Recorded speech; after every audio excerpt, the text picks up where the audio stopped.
İstanbul'da yokmuş. Ankara'da olabilir mi? Olur. Adana'da? Karıştırma ya. Bu memlekette yok, bu memlekette.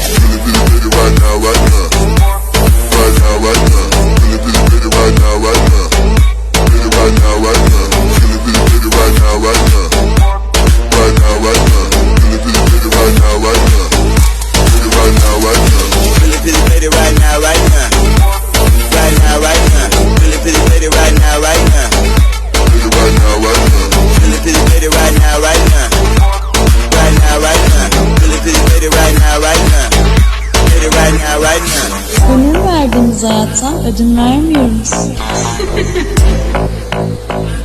Türkiye'ler. İstanbul'da yokmuş. Ankara'da olabilir mi? Olur. Adana'da? Karıştırma.